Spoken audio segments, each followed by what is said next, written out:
Power of faith, विश्वास की शक्ति स्टोरी इन हिंदी। कहा गया है कि मनुष्य की सफलता के पीछे उसके विश्वास का सबसे बड़ा योगदान होता है। ये सही भी है क्योंकि हमारे आसपास ही कई ऐसे सफल लोगों के उदाहरण मिल जाएंगे जिन्होंने अपने विश्वास और दृढ़ इच्छाशक्ति की बदौलत सफलता के कदम चूमे हैं।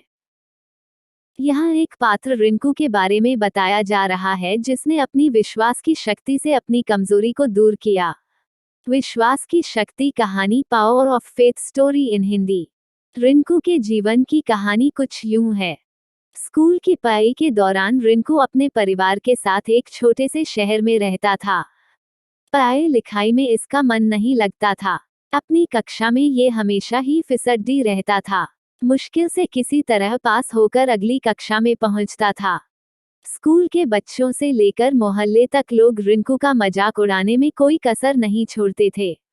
रिंकू की पढ़ाई में कमजोरी से उनके माता पिता भी दुखी रहते थे।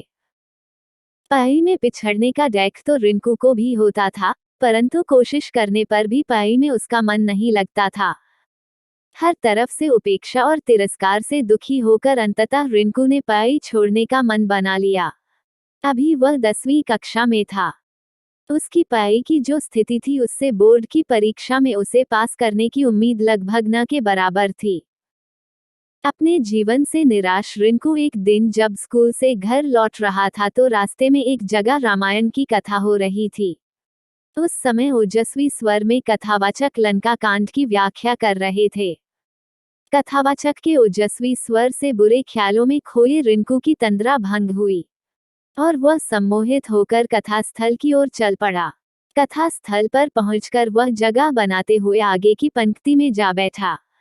रिंकू को देखकर कथावाचक मुस्कुराए और अपनी कथा को जारी रखा। रिंकू एकाग्रता से कथा के एक एक शब्द को सुन रहा था। इस समय कथावाचक कह रहे थे, समस्या बड़ी गंभीर थी।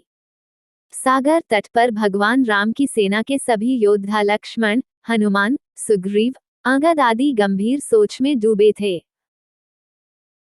जटायु से ये तो पता लग गया था कि रावण सीता को लेकर दक्षिण दिशा में उफनते समुद्र के पार स्थित अपने राज्य लंका में गया है, परंतु इस विशाल समुद्र को लांघकर लंका जाएगा कौन?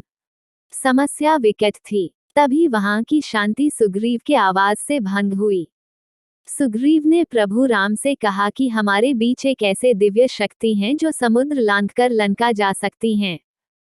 तब भगवान राम की जिज्ञासा को शांत करने के लिए सुग्रीव ने महाबली हनुमान की ओर देखा। सुग्रीव के संकेत से हनुमान जी सकपका गए। हनुमान जी की असमंजसता को भांपते हुए सुग्रीव ने कहा, हे पवनपुत्र, संभवतः आपको अपनी शक्ति का ज्ञान नहीं है।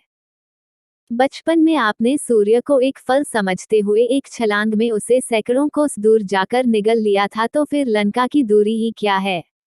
जरूरत है तो सिर्फ आपको अपने विश्वास को जगाने की। आप जब अपने विश्वास को जगा लेंगे और मन में ठान लेंगे तो शक्ति आप में स्वतः आ जाएगी। सुग्रीव की बात सुनकर एक तरफ जहां हनुमान जी को आश्चर्य हुआ, वहीं उनका विश्वास भी जागा और वे समुद्र लांघने को तैयार हो गए। अगले ही दिन उन्होंने पूर्ण विश्वास के साथ समुद्र लांघते हुए लंका की ओर प्रस्थान किया। रास्ते में मुश्किलें तो बहुत आई, फिर भी वे सभी मुश्किलों को परास्त करते हुए लंका में मां सीता को ढूंढने में सफल हुए। वहां कथावाचक के एक एक शब्द को मंत्रमुग्धा होकर सुन रहे रिंकू का नया जन्म हो चुका था। कुछ समय पहले तक जिस रिंकू की आंखों से निराशा के भाव झलक रहे थे, अब उसकी आंखों में चमक थी।